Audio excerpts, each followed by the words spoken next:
Puji Tuhan, saya sampaikan selamat pagi dan salam sejahtera dalam Tuhan Yesus Kristus. Haleluya. Haleluya.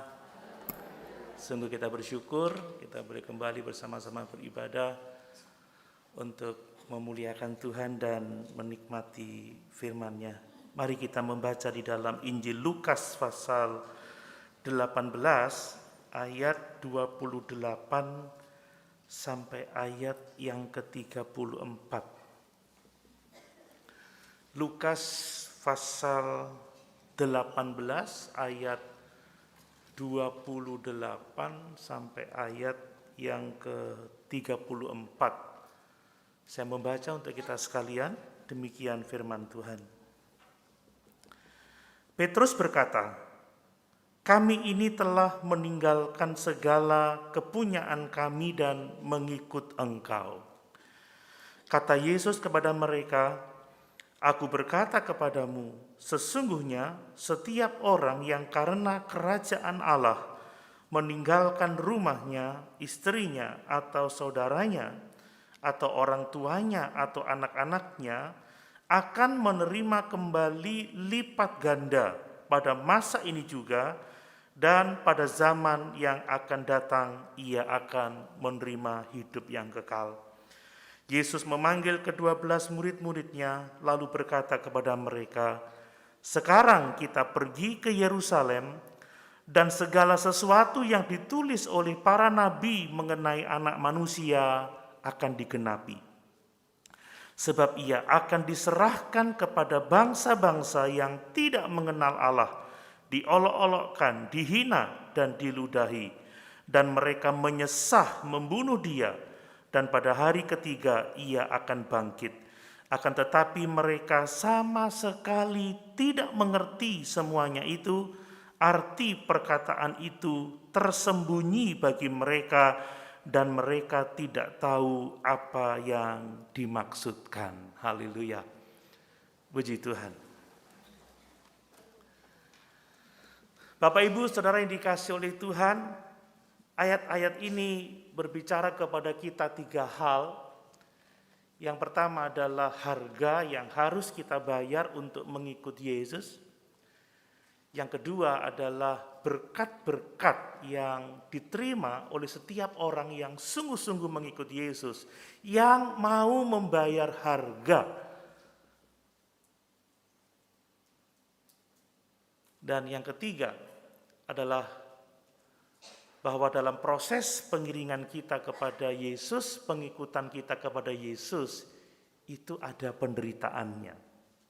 Bapak Ibu, tidak ada sesuatu pun yang tanpa harga. Amin. Amin. Semuanya ada harganya. Keselamatan kita memang gratis, tetapi Yesus telah membayar itu untuk kita. Jadi gratis untuk kita karena Yesus sudah membayarnya. Dan kalau kita mau membayar harga, saudara, kita akan menerima berkat. Ya, ini bukan harga keselamatan karena yang membayar Yesus. Kemudian bahwa tidak dapat dipungkiri dalam proses hidup ini, tidak bisa tidak akan ada penderitaan. Nah, mengikut Yesus itu dibutuhkan pengorbanan yang sangat besar. Amin, Bapak Ibu. Karena ada harga yang harus kita bayar. Bahkan dalam prosesnya itu ada penderitaan.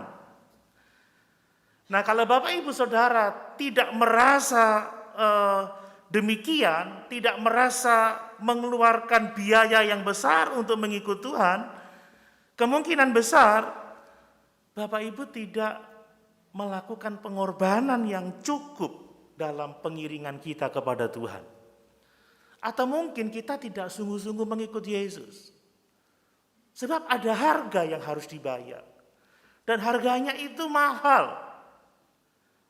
Makanya kalau orang Kristen merasa tidak ada sesuatu yang dikorbankan dari hidupnya ketika dia mengikuti Yesus, berarti dia belum membayar harga yang mahal itu. Atau dia tidak sungguh-sungguh mau mengikuti Yesus.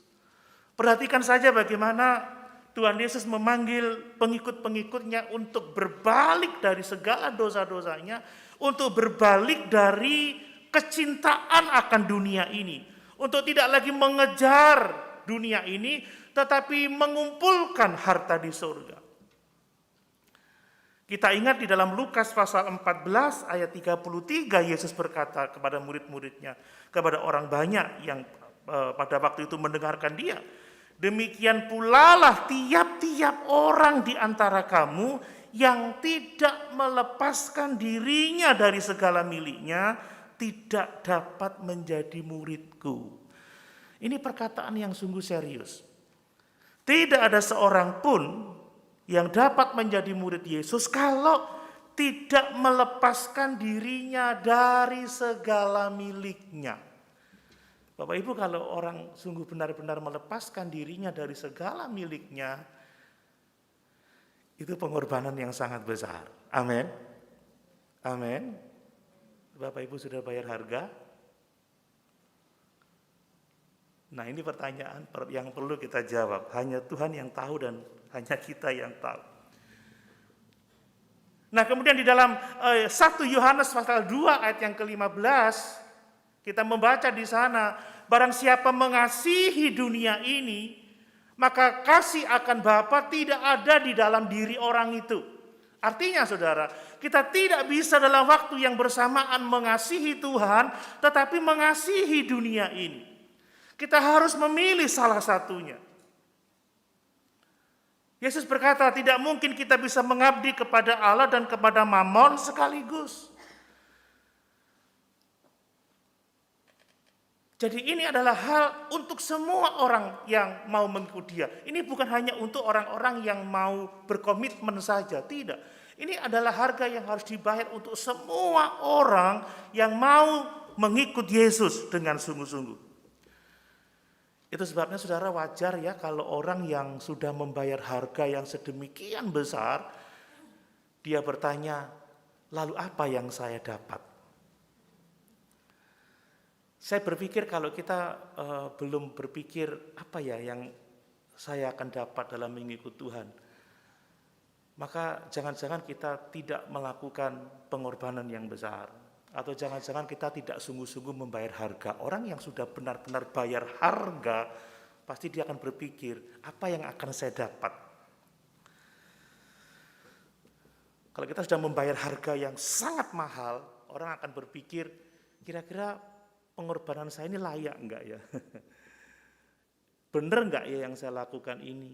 Apa ya yang saya akan dapat? Nah, inilah yang kita lihat dari kisah ini, Bapak Ibu yang dikasihi oleh Tuhan. Lukas mencatat bagaimana Petrus dia berusaha mendapatkan kepastian tentang komitmennya kepada Yesus. Ini sesuatu yang wajar. Para murid baru saja mendengar Yesus menyuruh seorang pemimpin muda itu untuk menjual segala harta miliknya, membagi-bagikannya kepada orang miskin, lalu datang mengikut Yesus, dan Yesus berkata, maka kamu akan memiliki harta di sorga. Kemudian saudara, para murid melihat bagaimana orang muda itu pergi dengan kecewa, pergi dengan sedihnya. Dan Yesus berkata, betapa sulitnya orang beruang itu masuk dalam kerajaan Allah. Nah, mendengar hal itu saudara, Petrus berkata kepada Yesus, kami ini telah meninggalkan segala kepunyaan kami dan mengikut Engkau. Ini yang dilakukan oleh Petrus, ini yang dilakukan oleh para murid. Tidak seperti orang muda yang kaya ini atau pemimpin muda yang kaya ini, mereka telah meninggalkan segala sesuatu untuk mengikut Yesus. Kalau Bapak Ibu membaca di ayat paralelnya di Matius pasal 19 ayat 27, maka dicatat juga Petrus bertanya, jadi apakah yang akan kami peroleh? Saudara, wajar ya kalau Petrus sudah banyak berkorban untuk mengikut Tuhan, telah meninggalkan segala kepunyaannya, dia bertanya, apakah yang harus kami peroleh? Jadi Petrus bertanya-tanya, apa yang akan aku dapat? Layakkah pengorbananku ini? Apakah ini tindakan yang benar? Bapak Ibu, Petrus mempertanyakan itu karena dia telah mengorbankan segala sesuatu. Amin. Amin. Saudara, kalau orang hanya keluar modal kecil, nggak terlalu berarti, nggak akan tanya mau dapat apa ya, ya hilang-hilangan lah. Tapi kalau memberikan seluruh harta miliknya, tentunya wajar kalau dia bertanya, apa yang akan aku dapat? Nah, sungguh luar biasa, Tuhan Yesus tidak menegur Petrus, Tuhan Yesus tidak marah, saudara. Tuhan Yesus tahu bahwa Petrus membutuhkan peneguhan, membutuhkan kepastian akan komitmennya kepada dia.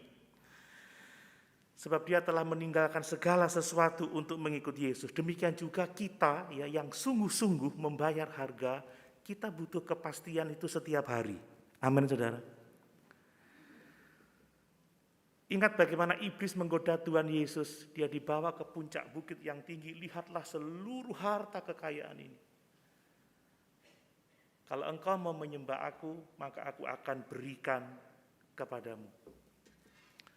Bukankah setiap hari kita juga diperhadapkan dengan orang-orang yang begitu sukses dalam pengertian dunia ini, begitu senang menikmati hidupnya. Dan ada kalanya, iblis menggoda orang-orang percaya, ikutlah aku. Maka aku akan memberikan kesenangan yang seperti itu. Bapak Ibu, saya melihat bahwa Tuhan tidak pernah menawarkan kepada kita kesenangan duniawi. Tetapi Tuhan menawarkan kita kesenangan surga. Amin. Amin.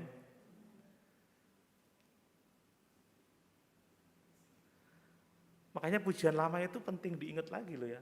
Kesukaan surga yang kurasa sekarang ini. Kesukaan surga yang diberikan oleh Roh Suci. Haleluya. Saudara, hati-hati, yang menawarkan kesenangan dunia itu biasanya siapa, saudara? Siapa? Iblis. Lihat semua kekayaan ini. Ikut aku, sembah aku, maka aku akan memberikan semua kepadamu. Dan inilah yang kita hadapi setiap hari. Kok enak ya? Itu juga yang dihadapi oleh orang-orang Israel pada waktu itu. Kenapa bangsa-bangsa yang tidak mengenal Allah hidupnya baik-baik saja? Mereka mengejar dunia, mereka mencintai dunia, sepertinya semuanya fine-fine saja, begitu menyenangkan. Tapi bagaimana dengan kami? Kami begitu melepaskan segala sesuatu untuk mengikut Engkau. Kami begitu menderita. Apa yang akan kami dapat? Itu sebabnya, saudara, kita harus diingatkan setiap saat ya. Kita perlu sering diingatkan bahwa ikut Tuhan itu ada harga yang harus kita bayar. Amin. Tetapi ikut Tuhan juga ada janji berkat yang sangat luar biasa. Janji berkat yang tidak sama dengan berkat yang dipahami oleh dunia ini. Sekalipun dalam prosesnya kita harus mengalami penderitaan. Mari saya akan mengemukakan 3 hal ini, saudara. Harga yang harus kita bayar untuk mengikut Tuhan. Berkat-berkat yang Tuhan sediakan bagi kita. Tapi tidak berhenti sampai di situ. Kita juga harus sadar bahwa ada penderitaan dalam proses pengiringan kita kepada Tuhan. Dan kalau kita tidak mau dengan ketiga hal ini, kata Tuhan Yesus, kamu tidak layak menjadi muridku. Jangan tertipu dengan hal-hal yang kelihatannya Kristiani, menggunakan atribut-atribut Kristen, menggunakan terminologi Kristen, kata-kata Kristen, tapi sesungguhnya mereka hanya mengikuti diri sendiri atau mengikuti sesuatu atau hal yang lain. Tapi orang yang sungguh-sungguh mengikuti Yesus, ada harga yang harus dibayar. Amin. Ada berkat yang Tuhan sediakan, sekalipun dalam prosesnya akan ada penderitaan. Mari kita melihat yang pertama, harga apa yang harus kita bayar, saudara. Yesus menegaskan di sini bahwa kalau kita mau sungguh-sungguh mengikut Tuhan, saudara, kita harus meninggalkan segala sesuatu demi Dia. Perhatikan kata Petrus, ya kami ini telah meninggalkan segala kepunyaan kami dan mengikut Engkau. Ini adalah pengiringan yang begitu luar biasa. Kita tidak seperti Petrus ini sepertinya ya. Dan memang nanti ada pengertian lain yang perlu kita pahami, saudara. Petrus dan murid-murid yang lain telah meninggalkan segala kepunyaan mereka untuk mengiring Tuhan pada waktu itu. Nah, ini juga merujuk kepada perkataan Tuhan Yesus kepada orang kaya itu, saudara. Di dalam Lukas pasal 18 ayat 22, ya. Mendengar itu Yesus berkata kepadanya, masih tinggal satu hal lagi yang harus kau lakukan. Jualah segala yang kau miliki dan bagi-bagikanlah itu kepada orang-orang miskin, maka engkau akan beroleh harta di surga. Kemudian datanglah kemari dan ikutlah aku. Jadi sekali lagi 12 orang murid itu telah meninggalkan segala sesuatu yang tidak dilakukan oleh seorang pemimpin muda yang kaya itu, saudara. Mereka telah melepaskan pekerjaannya, meninggalkan perahunya, bahkan untuk sementara waktu meninggalkan keluarganya untuk mengikut Kristus. Nah, kadang hal ini menjadi cukup sulit. Apakah tuntutan ini berlaku untuk semua orang ya? Apakah tuntutan ini berlaku untuk saudara dan saya? Apakah kita harus menyerahkan segala sesuatu, meninggalkan pekerjaan kita, meninggalkan bisnis kita, meninggalkan keluarga kita untuk mengikut Yesus? Nah, kalau seperti itu, saudara, maka tidak hanya sedikit ya, mungkin hampir tidak ada orang yang mau mengikuti Yesus. Tetapi kalau bukan itu maksudnya, lalu apa maksud Tuhan di sini, saudara? Apakah ini hanya sekedar syarat untuk kita terima dan kita tidak harus melakukannya? Apakah seperti itu? Kalau seperti itu, maka hidup kita akan tetap sama seperti dunia ini. Saudara, orang yang benar-benar mengikut Yesus hidupnya pasti berubah. Amin. Yang membedakan kita dengan dunia adalah kehadiran Yesus dalam kehidupan kita dan bahwa kita tidak sama dengan dunia ini. Ingat Roma 12 kata Paulus. Janganlah kamu menjadi serupa dengan dunia ini. Itu yang membedakan kita dengan dunia. Yesus hadir, dan kalau kita sungguh-sungguh mengikuti Yesus, saudara, kita akan menjadi serupa dengan Yesus. Nah, lalu apa artinya meninggalkan segala sesuatu untuk mengikuti Yesus? Bapak Ibu yang dikasihi oleh Tuhan, ada beberapa hal yang dapat kita pelajari dari apa yang dimaksud meninggalkan segala sesuatu untuk mengikut Kristus. Hal yang pertama yang perlu kita ketahui, apa sih maksudnya meninggalkan segala sesuatu? Saudara, meninggalkan segala sesuatu untuk mengikut Yesus berarti kita mau melepaskan semua dosa yang menjadi penghalang di antara kita dengan Allah. Amin. Ini yang harus kita lepaskan. Kalau kita mau sungguh-sungguh mengikut Yesus, maka tinggalkan segala dosa yang menjadi penghalang antara kita dengan Allah. Ini harus benar-benar kita lepaskan. Kalau tidak, kita tidak bisa mengikuti Yesus. Ingat, sebagaimana minggu lalu saya katakan, seorang pemuda yang pemimpin muda ini tidak mau melepaskan berhala-berhalanya. Tidak mau melepaskan dosa yang menjadi penghalang antara dirinya dengan Tuhan. Ya, ingat, bagi pemimpin muda itu, saudara, hartanya, kekayaannya itu Tuhannya. Uangnya itu adalah berhalanya bagi dia. Dan kalau ada Tuhan yang lain di dalam dirinya, ada berhala lain dalam dirinya, maka dia tidak bisa mengikut Tuhan. Itu sebabnya kenapa Yesus berkata, jualah segala harta bendamu, berikan kepada orang miskin dan ikutlah aku, maka kamu akan memiliki harta di surga. Karena apa? Karena itu telah menjadi berhala bagi dirinya. Ini artinya melepaskan segala sesuatu untuk mengikuti Yesus. Artinya saudara harus melepaskan dosa-dosa yang menjadi penghalang antara kita dengan Tuhan. Amin. Itulah berhala-berhala.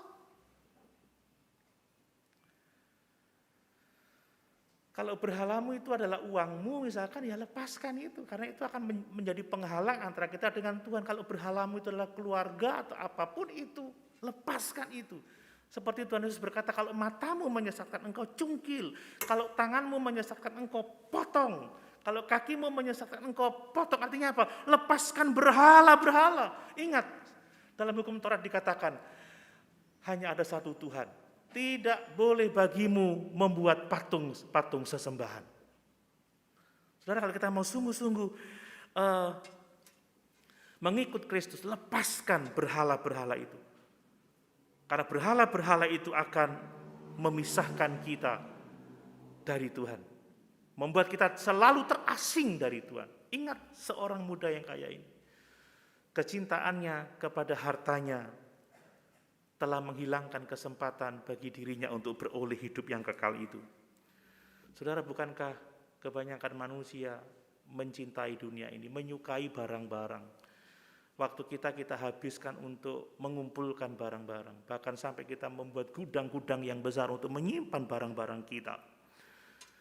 Namun kalau dibandingkan dengan kekekalan, maka sesungguhnya semuanya itu tidak ada artinya. Amin. Seperti orang kaya yang bodoh itu. Dia mengumpulkan begitu banyak sampai-sampai dia sombong. Hai jiwaku, tenanglah, 7 turunan kau tidak akan kekurangan. Dia membuat begitu banyak gudang, memperluas lumbung-lumbungnya. Tetapi ternyata malam itu juga nyawanya diambil daripadanya. Enggak ada artinya. Saudara, itu sebabnya Yesus berkata, utamakan kerajaan Allah. Karena hidup kekal itu yang paling penting. Amin. Dan di dalam hidup kekal, dalam persekutuan dengan Tuhan, Tuhan pasti memelihara kita. Nah, kebanyakan orang masih terikat dengan berhala-berhala. Mari kita mau melepaskan berhala. Apa saja yang merintangi hubungan kita dengan Tuhan. Hanya kita yang tahu. Saudara. Apa itu berhala-berhala kita. Orang-orang yang lain terikat dengan dosa kesombongan, dengan dosa amoralitas, dengan kemarahan, dengan iri, dengan dengki, dengan segala kejahatan, kemunafikan. Lepaskan, buanglah semua itu, kata Paulus di dalam Kolose pasal yang ketiga. Buanglah semuanya itu, segala kegeraman, kedengkian, kemarahan.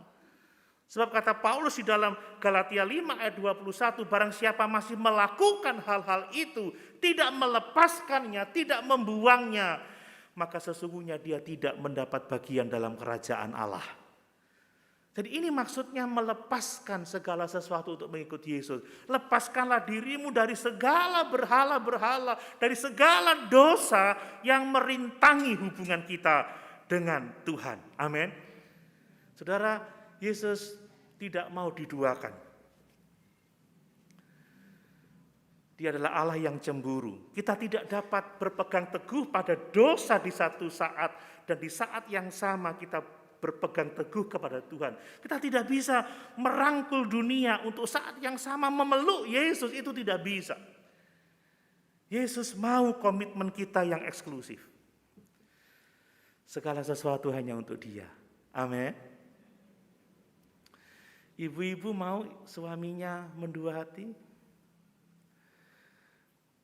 Mau dimadu? Saudara, pria-pria, ada yang mau diduakan hatinya? Iwan Fals saja tahu, saudara. Aku lelaki tak mungkin. Waduh, udah jangan diteruskan, saudara. Diteruskan dikit ya. Menerimamu bila ternyata kau mendua, membuatku terluka. Tuhan terluka enggak kalau kita mendua hati, saudara? Halo? Dia mau kasih kita, komitmen kita hanya untuk Dia. Amin. Itu artinya meninggalkan segala sesuatu.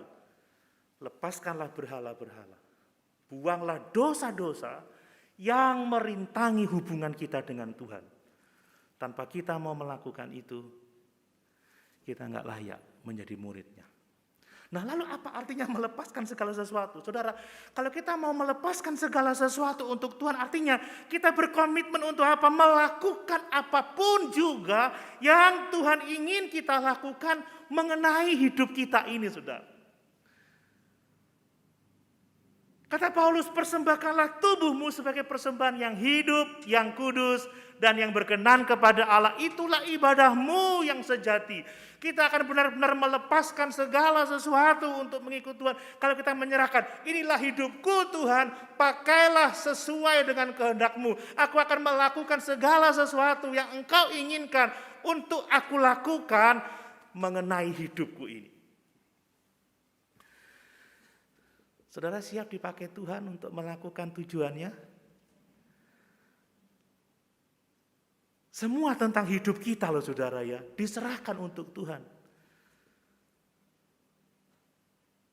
Seperti kalau kita mau menyerahkan harta kita, beri kepada orang cek kosong, tulis seberapa kamu mau. Seberapa jumlah yang kamu inginkan. Maka berikan hidup kita dan katakan Tuhan, tulis apa yang Tuhan mau tentang hidup saya, maka saya akan melakukan itu. Itu melepaskan segala sesuatu untuk mengikut Tuhan, saudara. Artinya apa? Kita menjadikan Yesus sebagai penguasa hidup kita. Sebagai Tuhan atas hidup kita. Apapun yang Tuhan mau atas hidup saya, atas hidup kita, Tuhan aku mau melakukannya. Saudara, ada benarnya juga lagu itu ya, suka-sukamu Tuhan. Amin. Suka-sukamu Tuhan. Kalau Tuhan suka kita hidup seperti ini, ya kita menyerah. Tuhan kuberikan hidupku untuk menjadi seperti yang Tuhan mau.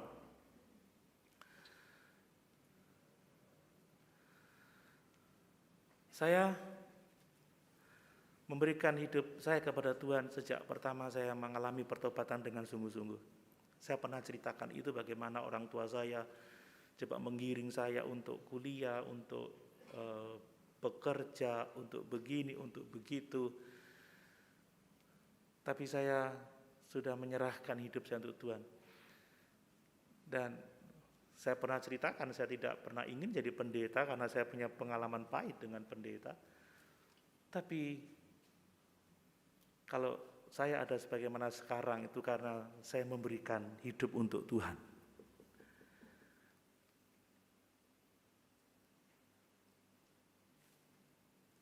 Mencari dahulu kerajaan Allah dan kebenarannya berarti menyerahkan diri kita kepada apapun yang Tuhan kehendaki dan kita lakukan dalam kehidupan kita. Apakah Bapak Ibu memberikan hidup untuk Tuhan? Jadilah sesuai dengan kehendak-Mu, suka-sukamu Tuhan. Saudara, Alkitab mengatakan bahwa bergembiralah karena Tuhan, maka Dia akan memberikan apa yang diinginkan hatimu. Tentunya kita tahu ayat ini di Mazmur 37 ayat yang keempat. Bergembiralah karena Tuhan, maka Dia akan memberikan apa yang engkau inginkan. Ya memang Tuhan memberikan apa yang kita inginkan. Amin. Minggu sore kita belajar, inilah keyakinan iman kita, kepercayaan kita bahwa Allah menjawab doa-doa kita. Tetapi ada waktunya Tuhan tidak memberikan keinginan kita, tetapi Dia merubahnya supaya kita menjadi seperti yang diinginkannya. Kita tidak hanya menginginkan apa yang terjadi dalam diri kita, tetapi kita membiarkan keinginan Tuhan menjadi keinginan kita supaya terjadi dalam kehidupan kita. Bukan sesuatu yang mudah, ini harga yang sangat mahal. Amin. Tapi harga ini harus dibayar kalau kita mau sungguh-sungguh mengikuti Tuhan. Nah, berbicara tentang keluarga, meninggalkan keluarga, saudara, kita perlu memikirkannya dengan seksama. Ada banyak orang yang begitu melayani Tuhan ya, saudara, pagi, sore di gereja, kalau bisa tidur di gereja pelayanan, atau mungkin melakukan misi yang jauh, tetapi membiarkan keluarganya berantakan, saudara ya.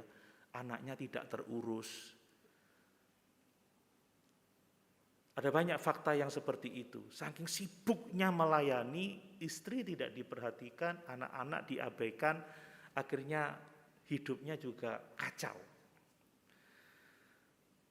Banyak kisah yang seperti itu. Tetapi ada juga yang ke ekstrim yang lain. Terlalu egois, tidak mau melayani apapun juga karena alasan keluarga. Nah, ini jadi berhala keluarga, saudara. Kita harus benar-benar paham tentang bagaimana kita menyerahkan seluruh hidup kita kepada Tuhan. Saudara, saya pikir kalau kita sudah berumah tangga, menerima tanggung jawab sebagai suami, menerima tanggung jawab sebagai istri, kita tidak boleh mengabaikan keluarga karena alasan pelayanan. Amin. Amin. Karena kata Paulus, barang siapa yang tidak mampu mengatur rumah tangganya, dia tidak layak menjadi pengurus rumah Allah. Tetapi jangan juga kita memberhalakan keluarga, sehingga karena alasan keluarga kita sama sekali tidak mau melayani Tuhan.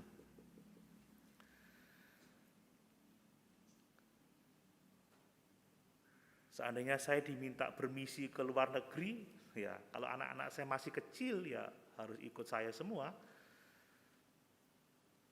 Tidak boleh diabaikan. Tidak boleh menjadi alasan pembenaran. Saya pelayanan, maaf saya nggak bisa mendampingi kamu belajar. Saya sibuk melayani Tuhan, maaf saya tidak bisa menemani kamu bermain. Maaf saya tidak bisa membantu kamu dalam pelajaranmu. Kita harus benar-benar memiliki hikmat. Amin Bapak Ibu. Kita tidak boleh ada di sisi ekstrim meninggalkan keluarga tapi mengabaikan mereka karena alasan pelayanan sehingga rumah tangga kita berantakan. Sampai-sampai, nih mana papa? Tidak tahu pelayanan katanya. Mana suamimu? Sibuk ke luar negeri, tidak pulang-pulang, pelayanan. Tapi ada juga yang ekstrim, nggak mau melayani Tuhan. Saudara, kita harus punya hikmat. Kita harus menemukan bagaimana keseimbangannya, saudara. Setiap kita dikaruniakan karunia-karunia rohani untuk melayani sesuai dengan apa yang dikehendaki oleh Tuhan. Amin. Tapi kita harus melayani Tuhan. Kita semua hamba-hamba Tuhan melayani bukan hanya untuk orang-orang yang punya komitmen untuk melayani. Melayani adalah untuk semua orang percaya yang mengaku jadi pengikut Tuhan. Kalau kita tidak melayani, jangan-jangan kita bukan bagian dari tubuh Kristus. Karena Tuhan telah memberikan baik nabi, rasul, gembala, guru, untuk memperlengkapi orang-orang kudus, tubuh Kristus, untuk melakukan pekerjaan pelayanan sesuai dengan karunia-karunia rohani yang dipercayakan kepadanya. Ingat, kita adalah anggota tubuh Kristus. Kita diumpamakan sebagai bagian dari tubuh ini harus berfungsi, ini harus sehat, dan harus mengerjakan apa yang menjadi kehendak kepala gereja Tuhan dan Juru Selamat kita Yesus Kristus. Amin. Itu artinya menyerahkan segala sesuatu untuk Tuhan. Beri hidupmu untuk melakukan pekerjaan Tuhan sesuai dengan karunia-karunia yang dipercayakan kepada kita. Yang berikutnya apa lagi, saudara? Menyerahkan hidup seluruhnya kepada Tuhan adalah dengan apa? Dengan setia mengikut Kristus dan tujuannya, saudara. Artinya kita mendedikasikan hidup ini untuk Kristus dan untuk tujuan-tujuannya. Tujuannya bagi seluruh alam semesta ini. Mengikut Kristus berarti kita memiliki persekutuan dengan Dia setiap hari, saudara. Bersekutu dengan Juru Selamat yang begitu mengasihi kita, yang telah menyerahkan dirinya kepada kita. Ini artinya kita mengenal Dia lebih lagi, mengenal Dia lebih lagi, dan bersukacita dalam pengenalan kita akan Tuhan. Saudara, kalau kita sungguh-sungguh percaya kepada Yesus sebagai Tuhan dan Juru Selamat, tentunya kita ingin hidup bersama-sama dengan Dia, sebab Dialah yang mengasihi kita, Dialah yang telah mengorbankan nyawanya untuk kita. Kita mau mengenal Dia lebih lagi dan lebih lagi, dan kita menikmati bahagia kalau bersama-sama dengan Dia. Bapak Ibu bahagia bersama-sama dengan Yesus? Apakah Yesus cukup bagi Bapak Ibu Saudara? Apakah kita bergembira karena Yesus, bersukacita karena Yesus, atau karena berkat-berkat Yesus? Ada orang yang ngomong mau berkatnya, nggak mau orangnya. Mau keselamatan tapi nggak mau Tuhannya, nggak mau mengikuti Yesus. Apa yang saya maksudkan, saudara? Kalau kita mau benar-benar menyerahkan seluruh hidup kita kepada Tuhan, maka fokuslah pada sukacita kita Saat bersekutu dengan Tuhan, sukacita karena kita mengenal Tuhan. Jangan fokus pada harga yang harus kita bayar. Amin.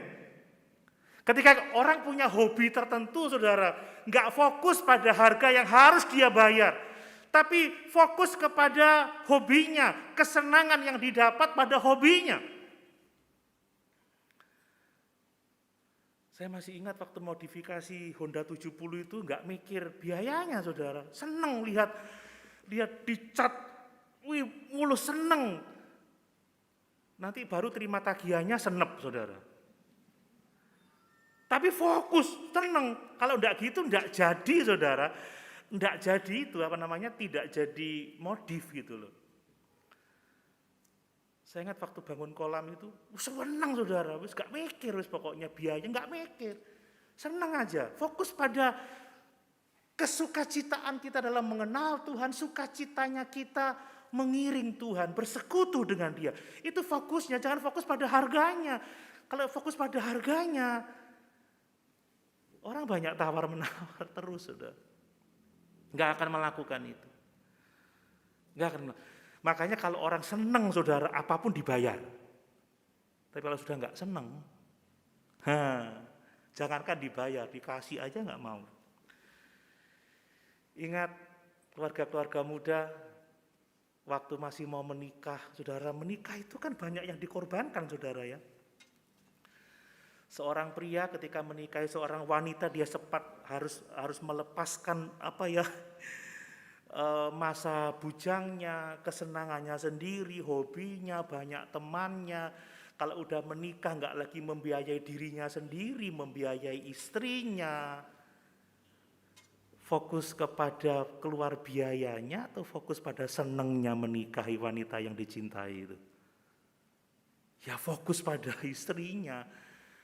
Ya pokoknya kalau bisa tiap malam minggu apel, saudara ya, ngajak makan, nggak mikir berapa bayar makannya, nggak mikir, yang penting ketemu kamu, senang deket dengan kamu. Waduh, pokoknya nggak fokus pada pengorbanannya, bayarnya, tapi fokus pada pasangannya, fokus pada kesenangannya bersama dengan pasangannya. Lihat ketika memiliki anak, saudara, waduh, tagihannya tambah banyak, tambah bengkak, saudara. Ayo yang punya anak tahu kan berapa kocek harus dikeluarkan? Apalagi kalau sudah kuliah semuanya di luar kota, satu orang aja kelenger, apalagi 3. Saya ini kelenger. Tiap awal bulan itu deg-degan, saudara-saudara.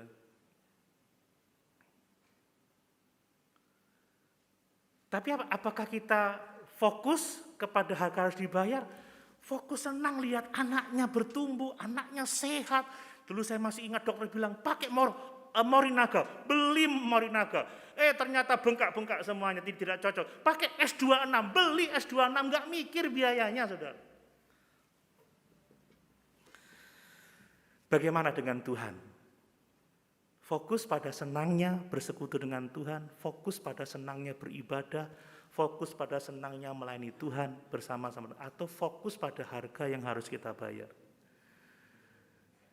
Kalau Bapak Ibu fokus pada harga yang harus dibayar, Bapak Ibu tidak akan bisa melayani Tuhan. Tidak bisa mengikut Tuhan. Tapi kalau kita fokus pada Tuhan, fokus pada tujuannya, fokus pada kesukacitaan ketika kita bersekutu dengan Tuhan, kita tidak akan memikir biayanya. Amin, Bapak Ibu. Orang yang suka melayani Tuhan, orang yang suka beribadah, orang yang suka dekat dengan Tuhan, melakukan kehendaknya, tidak lagi memikirkan pengorbanan waktu, uang, bahkan kesulitan yang dihadapinya, karena dia fokus pada Tuhan, fokus pada sukacita ketika dia melayani Tuhan. Amin.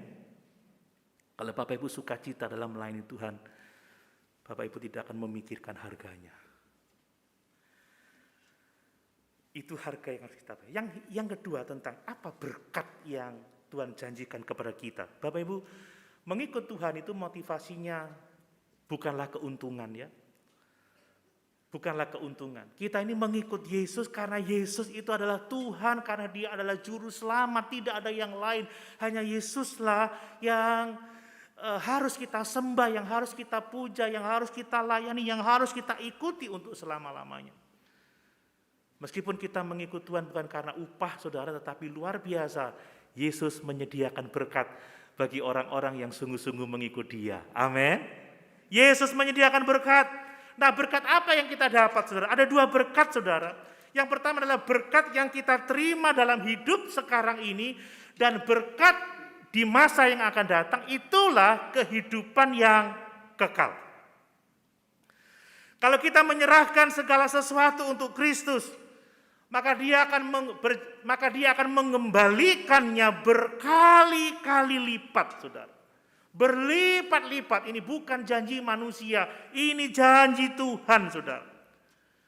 Bahkan di dalam Injil Markus pasal 10 ayat 30 dikatakan kita akan menerima 100 kali lipat. Kalau dalam Injil Lukas berlipat ganda, dalam Injil Markus 100 kali lipat. Sebanyak dari apa yang kita korbankan. Bapak Ibu, kalau ada yang nawarkan investasi untung 100%, mau invest nggak saudara? Mau invest nggak? Mau dong. Ayo invest 10.000 nanti dapatnya 1 juta bulan depan. Rame-rame invest. Tidak hanya 10.000, kalau bisa 1 juta karena dapat 100 juta bulan depan. Yang punya 100 juta, invest 100 juta karena dapat 10 miliar berikutnya. Tapi bagaimana dengan Tuhan? Tuhan menjanjikan akan memberikan kepada kita tidak hanya 1000%, tetapi 10.000%. Mau invest untuk Tuhan Bapak Ibu? Halo? Mau invest untuk Tuhan? Lebih dari 1000% loh. 10.000% loh.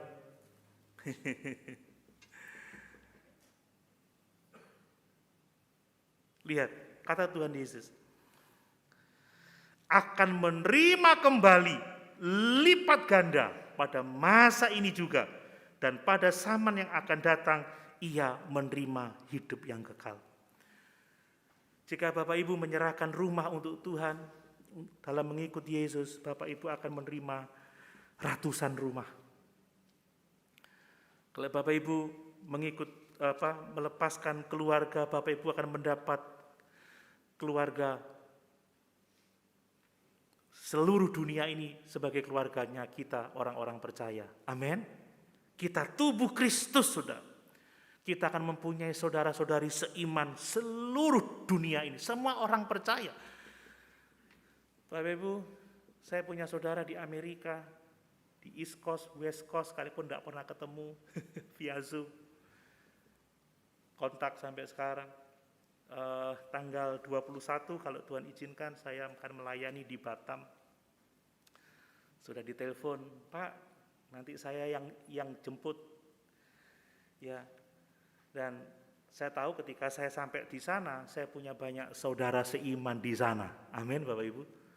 Banyak. Sudah saya bisa membayangkan babi panggang karo, saya bisa membayangkan babi panggang tobing, sop bibir ikan, saya bisa membayangkan sontong bakar, dan saya ke Papua, banyak keluarga di sana. Saya punya keluarga di mana-mana. Jogja ada keluarga, Surabaya ada keluarga. Di mana-mana ada keluarga. Saudara, ketika kita benar-benar membayar harga, saudara, Tuhan akan menambahkan segala sesuatu yang kita butuhkan dalam hidup ini. Amin. Amin. Di kota Jember ini banyak rumah saya, saudara ya. Bahkan dapurnya juga terbuka untuk saya. Bapak Ibu juga bisa ke rumah saya sewaktu-waktu.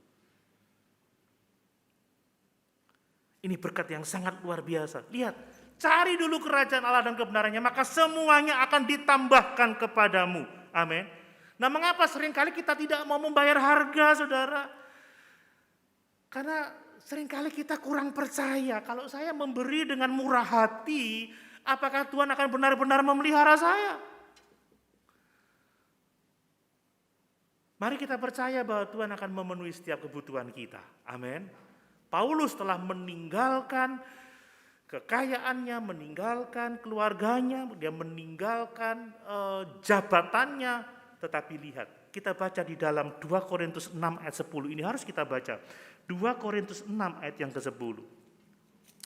2 Korintus 6 ayat yang ke-10. Demikian firman Tuhan. Sebagai orang berduka cita namun senantiasa bersuka cita. Sebagai orang miskin namun memperkaya banyak orang. Sebagai orang tak bermilik sekalipun kami memiliki segala sesuatu. Amin. Ini berkat yang sangat luar biasa. Saudara, jangan kita kehilangan iman. Jangan kita kehilangan kepercayaan. Mari kita menanggalkan semua beban dosa yang menjadi penghalang antara kita dengan Tuhan. Mari kita memberikan diri kita untuk dipakai Tuhan menggenapi tujuannya.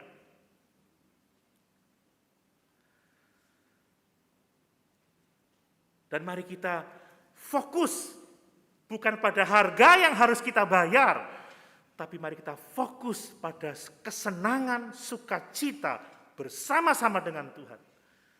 Sebab kalau kita fokus pada Tuhan, fokus pada kesenangan, sukacita bersama-sama dengan Tuhan, sukacita melayani Tuhan, kita tidak akan memikirkan harganya. Dan ketika kita membayar harga, Tuhan mengembalikan 100 kali lipat. Amin. Tidak hanya 100%, saudara, tapi 10.000%. Mari kita percaya. Dan tidak hanya berkat sekarang, tapi di kekekalan. Kita akan memiliki hidup yang kekal. Ini bukan hanya sekedar hidup lama, bukan. Tetapi hidup di hadirat Tuhan, bersama-sama dengan Tuhan, bersama-sama dengan seluruh ciptaan Allah, malaikat-malaikat di dalam kerajaan surga, di mana tidak ada duka cita, tidak ada air mata, tidak ada kesusahan. Kita akan menikmati bahagia untuk selama-lamanya. Tapi intinya kita harus percaya kepada janjinya. Kita harus mau membayar harga dan menaruh seluruh pengharapan kita kepada Tuhan. Bapak Ibu, janji Tuhan kepada seorang pemimpin muda yang kaya ini adalah juga janji untuk kita semua. Amin. Bayar harga, maka engkau akan menerima berlipat ganda. Dan kita akan memiliki harta di dalam kerajaan surga. Bagian yang terakhir sedikit saya mau sampaikan. Tetapi dalam prosesnya, saudara, itu disertai dengan penderitaan. Coba baca di dalam Markus pasal 10.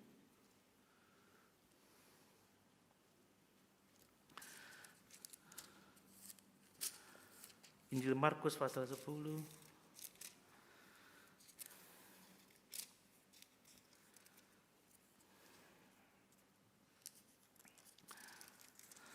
Ayat 30. Ya. Orang itu sekarang pada masa ini juga akan menerima kembali 100 kali lipat rumah, saudara laki-laki, saudara perempuan, ibu, anak, dan ladang, sekalipun disertai berbagai penganiayaan. Saya tidak bisa menyembunyikan kebenaran ini karena ini adalah firman Tuhan. Wes enak-enak berkat, tiba-tiba kok disertai penganiayaan. Wah, ini bukan marketing yang bagus. Enggak, saya bukan marketing. Saya adalah pemberita firman. Bapak Ibu, tapi saya akan fokus pada penderitaan seperti yang dialami oleh Yesus di dalam Injil Lukas 18 ayat 31 ini. Setelah Yesus mengatakan berkat, mengatakan upah, dia memanggil murid-muridnya bahwa dirinya akan menderita, akan dianiaya, bahkan akan dibunuh tetapi dibangkitkan pada hari yang ketiga. Dan apa yang terjadi ayat 30? 4.